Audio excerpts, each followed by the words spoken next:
seen 1,000 suns, too many pretty sights across my way. But you'll always be beautiful, a little boy, a little girl, playing love games in the middle of it all. Lusa, ia akan melangkahkan kaki meninggalkan masa remaja untuk memasuki kehidupan baru, berumah tangga. Cinta kasih dan air susu yang Mami berikan untuk membesarkan Iki belum lagi terbalas. Kasih sayang ayah yang selalu memberikan bimbingan dan pendidikan juga belum terbalas. Terima kasih Mami, terima kasih ayah. Semoga ayah dan Mami selalu berada. But you'll always be beautiful to me.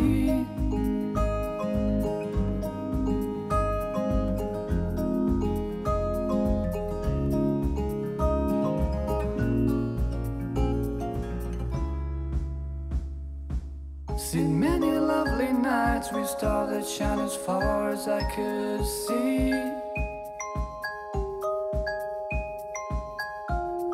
But you'll always be beautiful, holding close, holding tight.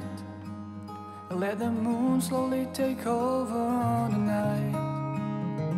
The sky has never been clearer than now. Pada hari ini telah dilangsungkan betul pengajian secara tertutup di Kita Willy sebagai rangkaian acara prosesi pernikahan. Untuk tanggal lebih lanjut jelasnya juga belum ada kejelasan tanggal pernikahannya kapan.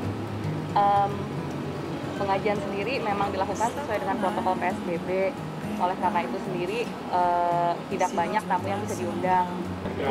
Yang pasti suasana di dalam hikmat. Terus ya kita doakanlah biar lancar, sakinah mawaddah warahmah. Amin. Mereka nuansanya ungu, ya. Ungu muda nuansa Padang. Cantik sesuai sama Nikinya. Pas banget.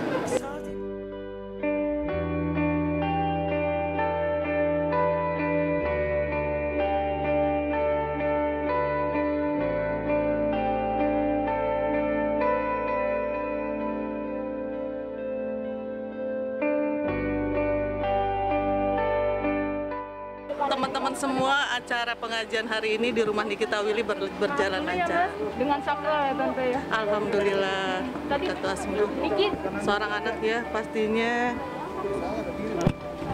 ingin sebetulnya kedua orang tuanya hadir. Kan papinya Niki baru aja meninggal. Mungkin ada rasa kayak gitu. Juga rasa ingin melepas. Jadi seorang anak kan punya rasa mohon maaf ke orang tuanya, bagaimana nanti dia akan jadi seorang ibu, punya kesalahan yang baik. Kalau maminya ridho kan, ini kita akan melalui rumah tangganya dengan baik.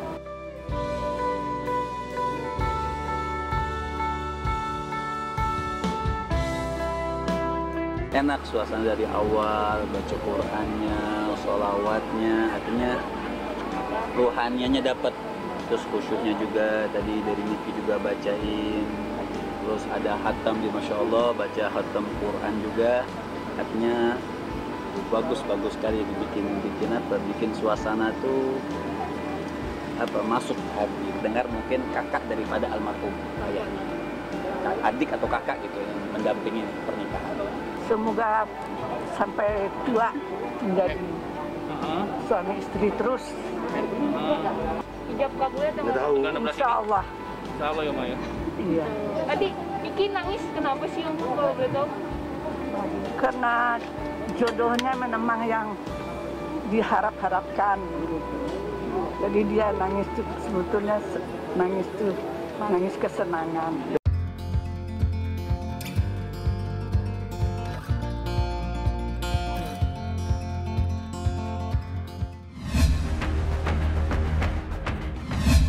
Terus ya untuk ada beberapa hal yang mau saya klarifikasi juga tentang berita-berita dan kayak seperti menyudutkan saya gitu loh. Pertama ada beberapa berita di luar sana dan berdasarkan dari wawancara dengan JJ juga itu yang benar, tidak sesuai fakta. Yang kedua, untuk tuntutan Gonogini, penuntutan Gonogini itu lawyernya JJ ada di salah satu link berita juga mengatakan bahwa saya menuntut semua asetnya Janeta Janet. Itu salah, hoax, itu publik juga, karena pengadilan pasti meminta semua aset dulu dikumpulkan. Semua aset dikumpulkan, setelah itu pengadilan membagi sesuai ketentuan, gitu loh. Jadi ya, saya masukkan ke pengadilan itu semua aset yang kita kumpulkan selama ini, dan nanti ya yang berhak menentukan pembagiannya adalah hakim. Kita keluarkan aja, nggak usah ke pengadilan, gitu kan, biar nggak rame, gitu kan. Tapi dia beberapa kali bahas chat saya dengan ke pengadilan aja. Itu dia yang minta ke pengadilan, bukan saya yang nuntut ke pengadilan, tapi dia yang mau gitu, ke pengadilan. Kalau saya sih tadinya saya nggak akan nuntut ke pengadilan, kita yaudah deh, saya nggak minta, saya hanya minta 2 aset aja gitu kan. Saya hanya minta 2 aset saja yang menurut saya itu juga nggak sepertiganya lah dari keseluruhan aset yang pernikahan kita gitu loh. Rumah di Pondok Gede dan kendaraan. Perihal masalah penggelapan penjualan motor, itu menurut pengakuan Mas Alif bahwa di sini Mbak Janet mengetahui hal tersebut. Nah, yang kedua, ini kan saat ini lagi proses di Pengadilan Agama Bekasi, di mana sesuai dengan Perma itu apabila ada gugatan perdata, maka pidananya itu di pending terlebih dahulu sampai perdatanya ini ada putusan. Nah, perihal pembelian motor itu terjadi pas masa perkawinan, sehingga belum ditentukan oleh pengadilan apakah itu masuk harta bersama atau tidak.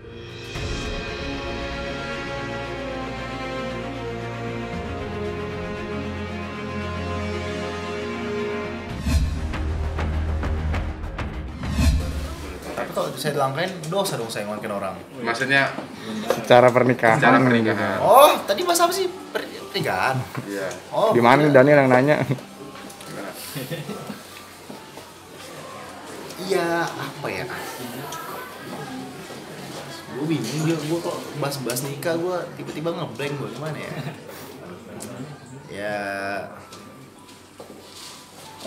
Ya kalau emang begitu, itu kan sebuah yang baik. Harus melangkahi atau buat duluan, atau emang lesnya duluan, ya kan? Tapi kan AB ini kan nggak jelasin juga buat siapa. Dan emang kalau Lesti udah siap, udah emang harus nikah dan bangkit kakaknya, ya berarti memang itu takdirnya seperti itu kan. Kenapa lo terharu? Gitu pun dengan ayahnya Lesti yang waktu kita temui katanya udah ngasih lampu hijau ke lu nih. Gimana Ki katanya? Gue kadang gak percaya, gue kalau belum lihat langsung dulu buktiin dulu. Oh gitu. Doi bilang ke media katanya kalau misalnya ngelamar nggak perlu nanti sekarang juga sikat katanya gitu. Nggak lihat gue belum lihat tayangannya, belum percaya gue, nanti bisa aja kalau mancing-mancing. Ada Ki bener nih, kalau ada bener ya, kalau ada bener ya apa ya? Kalau ada bener dia ngomong. Ya kalau ada ya gue komentarin, tapi kan ada dulu, gue lihat dulu. Gue nggak percaya. Mengenai hal itu gimana dah sedikit? Tuh kan, gak berani kan lu? Tapi ada, maksudnya gue kasih lihat sekarang. Ada. Oh. Ada beneran. Mengenai hal itu? Lampu hijau, ngapain tunggu nanti sekarang juga diterima kata gitu. Ngomong bilangin siapa? Bapak tuh bilangin siapa emang? Ya dirimu. Tahu dari mana lu bilangin diri gua? Emang dia nyebut nama gua? Merujuk ke dirimu lah gitu. Kan merujuk. Nah. Belum secara gamblang. Ya kan? Ya gua komen asal itu. Sip. Jadi saya kesini untuk menanyakan perkembangan kasus ketika saya pernah dilaporkan oleh seseorang yang menuduhkan saya bahwa saya melakukan pencemaran nama baik orang itu adalah namanya Dini. Inilah dia dalang utamanya manusia yang seperti ini. Bisa dilihat penampakannya. Ini adalah oknum dari PNS ya. Waktu itu saya umumkan bahwa dia tuh menipu saya. Saya aja kena 8 miliar. Manusia yang bernama Dini ini menjadi tersangka dan sekarang sudah menjadi terdakwa. Sudah ditahan di Polda Metro Jaya ya. Dan besok betul ya Pak? Besok ada persidangannya. Jadi insya Allah mungkin saya akan hadir. Saya ingin mengawal karena ini kan besar ini. Jadi melibatkan oknum-oknum. Nah, gitu.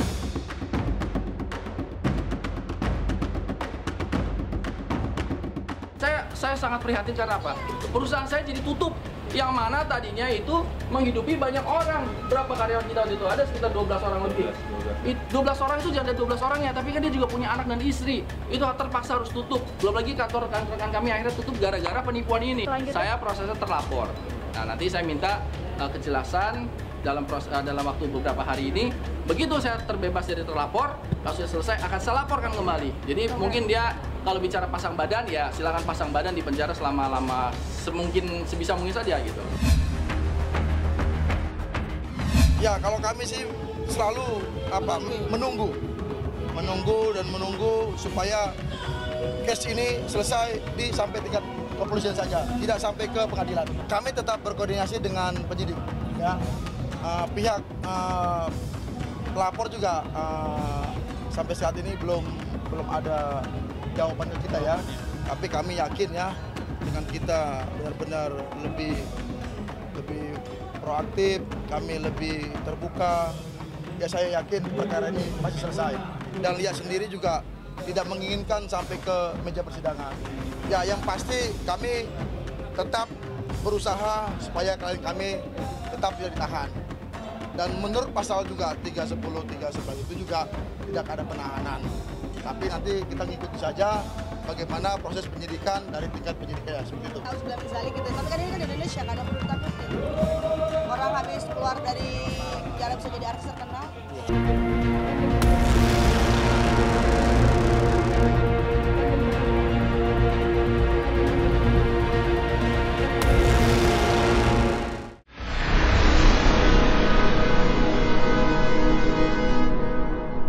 Jadi jangan lupa untuk subscribe Cumi Cumi.